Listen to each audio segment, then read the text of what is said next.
믿는 성도들에게 성령이 임한 날을 기념하는 주일이죠. 우리 기독교 교회력은 철저하게 예수님에게 맞추어져 있습니다. 예수님의 탄생, 또 세례와 함께 시작된 공생애, 그리고 산상변과 십자가의 죽으심, 부활, 승천, 그리고 주님의 약속하셨던 성령의 오심, 종말과 또 마지막에 있을 주님의 재림까지를 올 한 해 우리가 살아가는 매해의 교회력을 따라 지내게 됩니다. 그리고 일부 교회력은 구약의 절기를 새롭게 대체한 것인데요. 예를 들면 6월절은 부활절로 대체가 됩니다.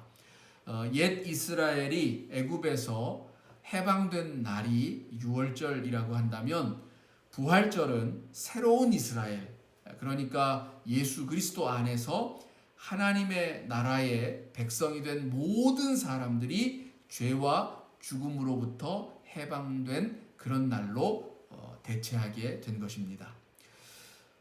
성령 강림절 역시 구약에서 오순절이라고 하는 절기를 대체한 것입니다. 이 오순절이라고 하는 것은 원래 옛 이스라엘이 보리를 수확한 후에 하나님께 그 열매를 드렸던 절기입니다. 그러면 이 성령 강림절에 새 이스라엘은 어떤 열매를 수확했을까? 바로 교회입니다. 예수님이 부활하시고 50일이 지나서 예수님께서 제자들에게 약속하셨던 성령이 임하였는데 그 성령께서 창조하신 첫 열매, 즉 성령의 피조물이 바로 교회, 예루살렘 교회였던 것입니다. 그것은 십자가에서 죽으시고 부활하신 나사렛 예수를 구주, 즉 왕과 그리스도로 고백하는 사람들의 모임이었습니다. 그런 점에서 성령 강림절은 교회의 생일이다라고도 할 수가 있는 것입니다. 우리는 물세례를 통해서 우리의 입으로 예수 그리스도를 주로 시인함으로써 믿는 자가 됩니다. 그러나 말씀드렸듯이 지난주에 입으로만 믿는 신앙은 본질이라고 할 수가 없죠. 그래서 예수님은 불세례, 즉 성령을 통한 거듭남이 반드시 있어야 한다라고 말씀하셨습니다. 물은 씻음과 정화를 상징하죠. 그에 비해서 불은 변화를 상징합니다. 쇠를 녹여서 완전히 다른 제품을 만들어내는 것처럼 이 불을 통해서 성질을 바꾸기 때문에 성령의 세례를 바로 불세례라고 부르기도 하는 것입니다. 단순히 씻는 정도에서 그치는 것이 아니라 나라고 하는 이 존재의 본질적인 변화, 전인격적인 변화가 있어야 하는 것, 이것이 진짜 거듭남의 본질이라는 거죠. 그것은 오직 성령을 통해서만 이루어진다는 얘기입니다. 이렇게 변화된 존재는 바울의 고백처럼 내가 그리스도와 함께 십자가에 못 박혔나니 그런즉 이제는 내가 사는 것이 아니요 오직 내 안에 그리스도께서 사시는 것이라, 이렇게 말하게 되는 것입니다. 여러분, 내가 하나님을 믿었는데, 그리스도를 믿고 있는데 여전히 내 자아가 살고 있고 내가 살아있다면, 그리고 내 속에 그리스도가 살아있지 못하다면 그것은 거듭났다라고 할 수가 없다라는 것입니다. 거듭난 존재라면 끊임없이 내 속에 살아계시는 예수라면 어떻게 하셨을까라고 하는 그 질문을 던지고 끊임없이 그리스도의 마음, 그리스도의 생각을 깨닫고 또 그 일을 실천하려고 한다라는 것입니다. 또 성령을 받는다라고 하는 것은 일종의 좋은 의미에서 이 색안경을 끼는 것과 같습니다.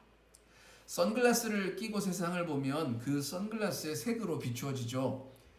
오늘 본문에서는 새 술에 취한 것과 같다고 표현을 했습니다. 술에 취한 사람은 자기 의지대로 몸을 움직이는 게 아닙니다.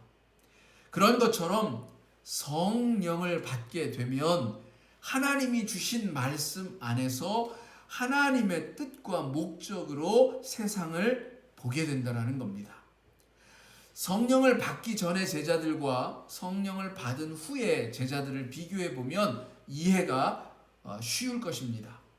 성령을 받기 전에 제자들은 자기 생각에 옳은 대로 했습니다. 예수님이 하시는 일에 대해서도 이건 그렇게 하면 안 돼요. 저건 저렇게 해야 돼요. 어떻게 5,000명, 7,000명을 먹일 수 있습니까? 왜 창녀나 어린아이와 같은 그런 하찮은 사람들을 만나 주십니까? 라고 하는 오해와 항의와 엉뚱한 말들을 했죠. 그러나 예수 안에 있는 하나님의 마음, 하나님의 뜻, 하나님의 시선을 볼 수 있었다면 그렇게 말할 수 있었을까요? 성령을 받으면 하나님을 알게 돼요. 성령이 하시는 일이 그것이기 때문이에요. 고린도전서 2장 10절에 말씀하시기를 성령은 모든 것, 곧 하나님의 깊은 것까지도 통달하신다라고 하지 않았습니까? 요한복음에서도 보혜사, 곧 아버지께서 내 이름으로 보내실 성령, 그가 너희에게 모든 것을 가르치고 내가 너희에게 말한 모든 것을 생각나게 하리라. 진리의 성령이 오시면 그가 너희를 모든 진리 가운데로 인도하신다 라고 말씀하지 않았습니까?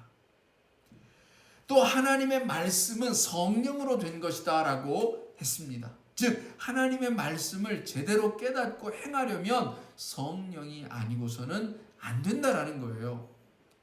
자, 그런데 많은 사람들이 그러면 어떻게 하여야 성령을 받느냐라고 물어요. 근데 이 물음에 아무리 물어도 답할 방법이 없습니다.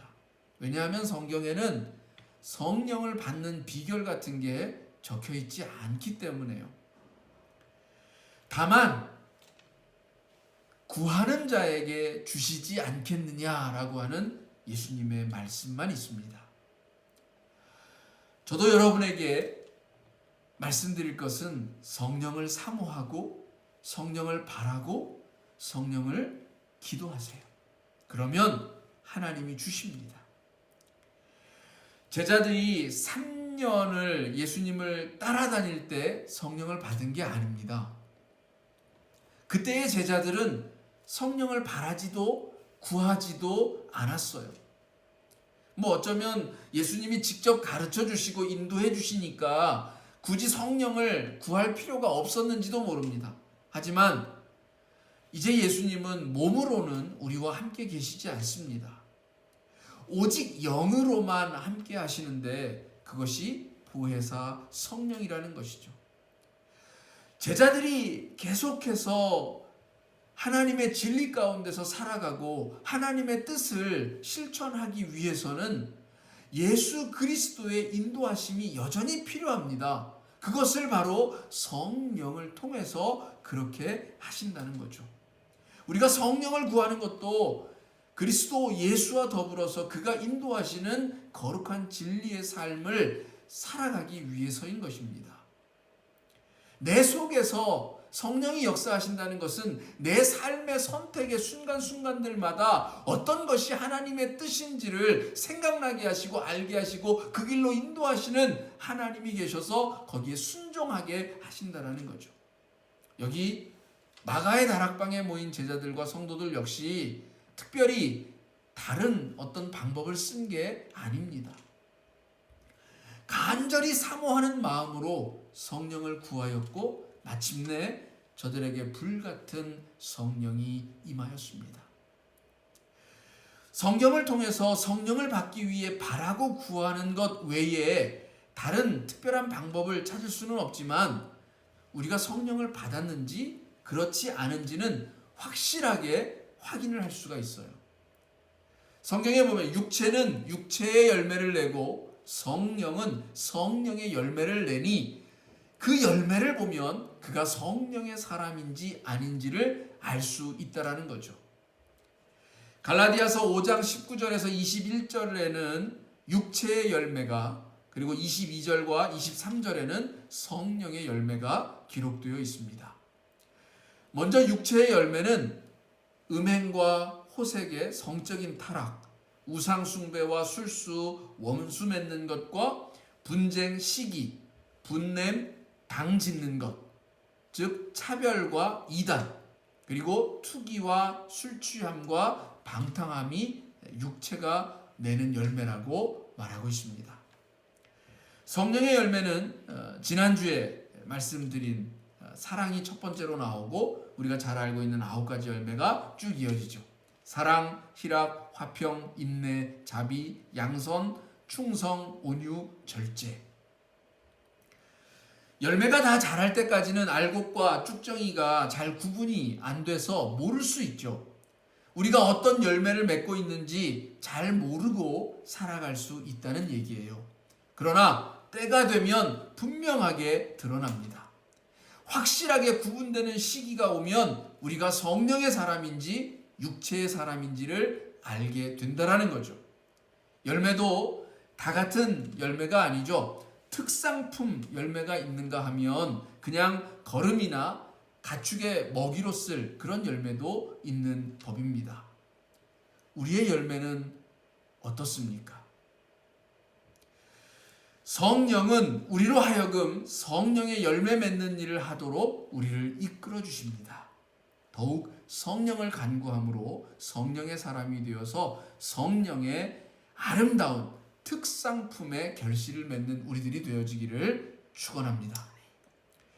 성령이 하시는 일 가운데 이러한 열매 맺게 하는 일 외에 한 가지가 더 있는데 바로 그리스도 예수의 복음을 전하게 된다는 겁니다.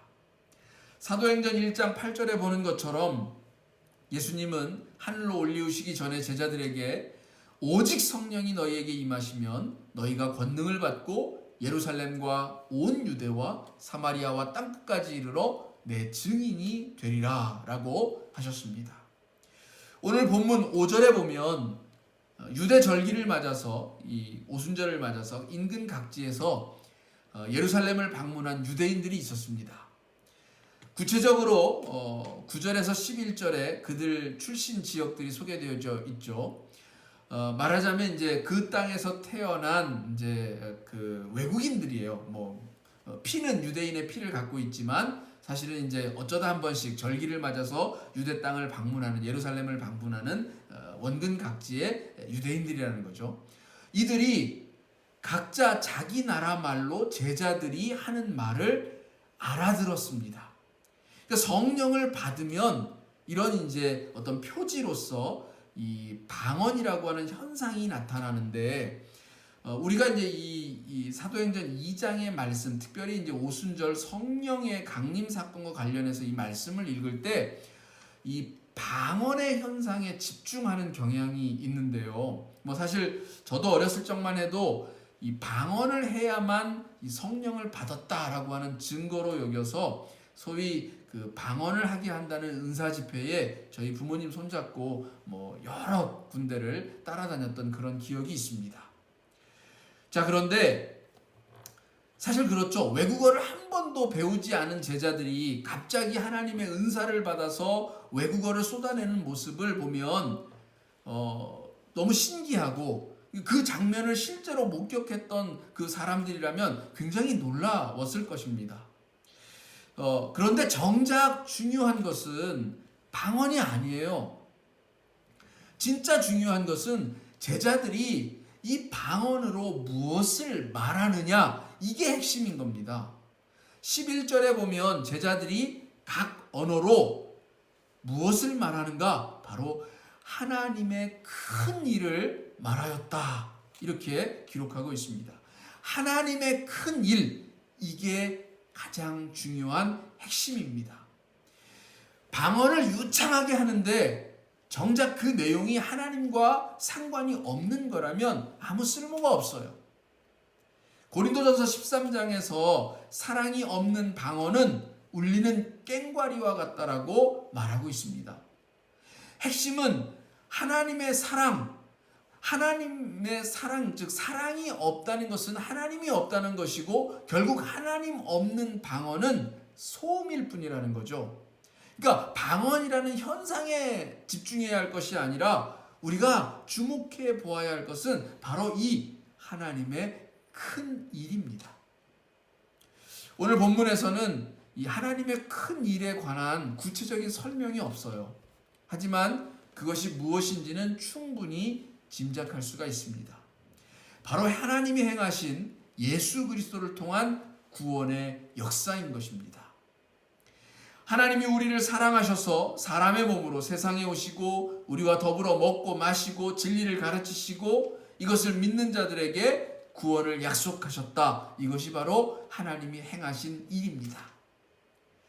그것을 성령을 받은 후에 다른 이들에게 전하는 것, 이것이 그리스도의 복음을 전하는 일이 된 것입니다. 우리 안에 성령이 함께 계시면 누구를 만나든 우리의 입은 하나님의 큰 일을 말하게 됩니다. 하나님이 당신을 사랑하고 당신을 구원하신다라고 하는 것, 이것보다 큰 일이 어디 있겠습니까? 영원한 생명의 비밀이 폭로되고 있는데 이것보다 큰 일이 어디 있냐는 거예요. 진시황이 신하들을 온 세상에 보내서 불로초를 찾았던 것처럼 오늘날까지도 우리 인간은 생명 연장의 꿈을 가지고 있습니다. 사람들은 오래 살고 싶어 해요. 특히 세상에서 누리는 것이 많을수록 좀 더 오래 그것을 즐기고 싶어 하죠. 지금 하나님은 예수 그리스도 안에 있는, 다시 말해서 죽어도 사는 영원한 생명의 비밀을 우리에게 나타내십니다. 이게 큰일이 아니면 뭐가 큰일이라는 거죠. 자, 그런데 이 오늘 본문은 창세기 11장의 바벨탑 사건과 짝을 이루고 있는 것입니다. 무슨 말인가 하면 하나님은 바벨탑을 쌓는 인간들을 온 지면에 흩으시면서 그들의 언어를 혼잡게 하셨죠. 그런데 이제 이 오순절 날에는 제자들에게 방언을 주셔서 온 세상에 하나님의 큰 일을 말하게 하셨다라는 거예요. 자, 바벨탑 사건에서는 언어가 갈라진 것이 부정적 의미로 등장을 하죠. 그런데 여기 사도행전에서는 다양한 언어로 말하고 있는 이 방언이 하나님의 은사로 등장하고 있는 겁니다. 자, 이 차이는 어디에서 올까요? 창세기 11장으로 가서 바벨탑 사건을 읽어보면 그 답을 우리는 금방 알 수 있어요.